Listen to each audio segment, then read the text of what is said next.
ñi seeni frère ñi seeni yaay daal dina leen di convoqué dafa mel ni mbir yi mi ngi commencé nag di évoluer jëm ci boobu le dossier. dañuy waxtaan léegi ñu lim li fi am. oui presque 80 morts.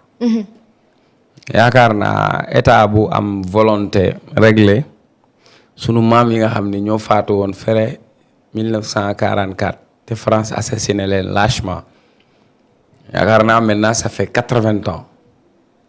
ku am volonté régler problème bu am 80 ans war nga mën a am la même volonté ou sinon plus de régler loo xam ni mu ngi fi xew diggante 2021 22 23 ba 24 du dëgg.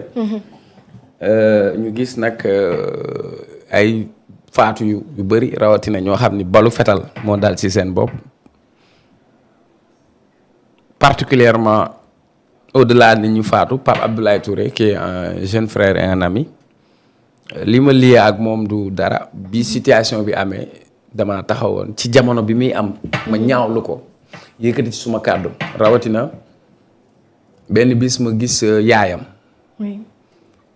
bi ñu dóoree Pape Abdoulaye Touré ba génnee ko noonu damm loxo bi damm tànk bi yaay ji bi mu waxee bi ma dégloo yaay ji wax mënu ma woon eggali li yaay ji wax dama mujj jooy parce que dama xam doom ak yaay rawatina ñu jël sa doom def ko noonu ba mu nekk ci diggante dund ak dee ñu jëlati ko yóbbu ko ci kaso bi bi muy génn ci kaso bi mënul dox Pape Abdoulaye Touré dem na ba on peut le dire du père parce que traumatisme yu mu am parce que dóor yi ñu ko doon dóor ci bopp ak tous les traumatismes qu'il a eu Pape Abdoulaye Touré est-ce que xam nga su doxoon bu gisee alkaati sax day daw ba nii dafa am psychose boobu porté woon na plainte portéti na plainte yëkkati na ay kàddu moom personnel mi nga xam ne moom moo dund mbir ma am na ñu mu ci tudd comme boobu ba léegi nag mu ngi doon porter plainte bu ko fiixkee nag yoon woo na ko nous on peut que saluer pour dire que les choses sérieuses commencent beneen bi dañ fi toogoon di wax loi d'amnistie ay député dont Amadou Ba jël ne dañuy def abrogation partielle ñii ne déet nañ def abrogation nangam coow li bëri lool nag ñu dem assemblée voté. oui. ñu jóge fa dem ci conseil constitutionnel ba ñu demee ca conseil constitutionnel moom mooy le rôle d'abord du conseil constitutionnel c'est le contrôle de la constitutionnalité des lois. mu xamal sénégalais xamal ñëpp ne ñu loi d'amnistie bi jarta soppi jarta laal. ndax loi d'amnistie bi effacé wul faatum bakkan te effacé wul traitement dégradant et de torture parce que Sénégal dafa ratifier ay conventions au niveau international contre le traitement dégradant et les tortures donc la loi d'amnistie ne prend pas ça en compte kon la loi d'amnistie ne peut pas être un obstacle à la justice n'est-ce pas kon loolu mooy depuis boobu conseil constitutionnel wax ko lay amatul la balle est dans le camp des autorités judiciaires pour mener des enquêtes maintenant nag au-delà de Pape Abdoulaye Touré woo nañ ay familles de victimes ay témoins clés et puis nee nañ képp koo xam ne am nga si loo mën a apporter pour leeral mbir yi tàllal nañ la loxo on espère que foofu la ñuy dem du dëgg loolu laa ci jàpp.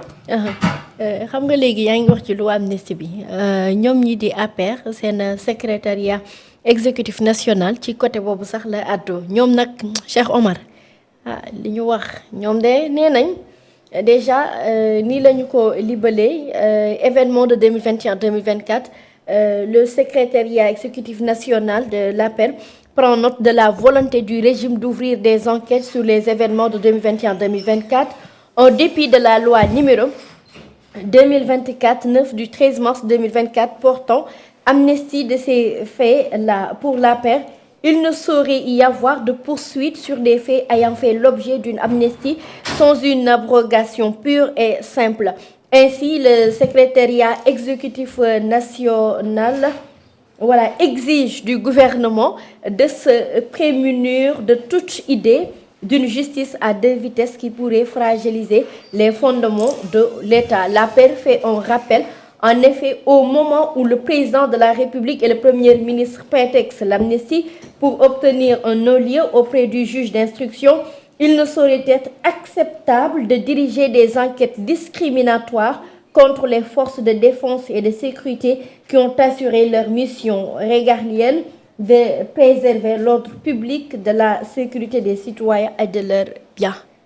waaw ñoom parti parce que xam nga ñoom tey seen communiqué bi parti yu fasantikoo la ñëw nañ ci mbirum Madiambal ak Feme mais ci amnistie bi. oui mais heureusement que danga ma laaj ma tontu la. waaw li ma la wax. xel mën na ko nangu wala xel mënu ko nangu. li nga wax ak xel mën na koo nangu nag Cheikh Omar. ñoom ñoo voté woon amnistie bi. waaw. fii la ñu fekk. oui. waa Pastef voté wuñu woon. député Pastef il n'avait pas voté. lu tax il n'avait pas voté.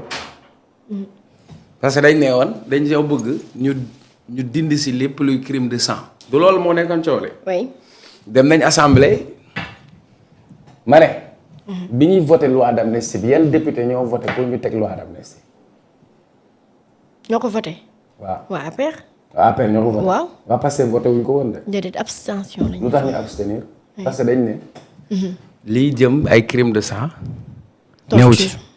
loolu Moussa Diakhaté bi nekkoon député bokkoon ci majorité moo toog siège bi mu seede ko dëgg loolu dëgg. sa kanam man ak yow. waaw. ñu dem assemblée nationale coow li lan la ñii ne nañ dindi lépp ñii ne nañ dindi benn parti bi. du loolu la woon. oui. lu tax ñu war a dindi coow li yëpp mooy dañoo war a leeral li fi xew. waaw ñu jóge fa dem conseil constitutionnel kan moo demoon conseil constitutionnel. bi waa Pastef voté loi bi pour dindi def abrogation partielle yan député ñoo dem conseil constitutionnel. yan député ñoo duggaloon recours conseil constitutionnel pour loi bi ñan la woon. patriote yi waa Pastef. déedéet. man recours nga si wax. bi waa Pastef voté loi bi. Amadou Ba porté ko waaw opposition bi. opposition bi ñan la waaw ñoo mettre Aïssata Tall Sall. très bien. oui ñu dem conseil constitutionnel. oui. conseil constitutionnel lu mu wax. ah. rejeté loi bi. waaw. ñu zibilé. waaw dëgg loolu dëgg fii la fekk. si. après conseil constitutionnel lan la wax. dafa ne. loi bi amnistie bi. jarta xoola fii. abrogé. waaw ndaxte amnistie bi couvrirul les crimes et les tortures. kon kay ñoom bu ñu waxee gouvernement bi tooñ gouvernement bi nañ dem ñoom ñoo demoon conseil constitutionnel clamé ñu dem conseil constitutionnel fa ñu clamé conseil constitutionnel ay la yéwén loi bi waa Pastef def dañ koy tegee ko ne le parce que ñoom li ñuy wax c'est déjà pris en compte parce que la loi d'amnistie ne couvre pas les crimes de sang et les tortures. Donc il faut être conséquent à moins que nga am loo xalaat parce que nag ku moom xar bi rek nga bàyyi buum bi di communiquer. moom dañ wax nañ fi de les nañu forces wax de défense. ñoom pick-up bu nervi yi fu mu doon jóge ci seen permanence fu mu jëmoon loolu mooy débat bi. Amis très chers internautes yéen ñi nekk duñu suivre en direct je vous rappelle juste vous êtes dans votre émission Diano ak Soxna Ndak di jàkkaarloo ak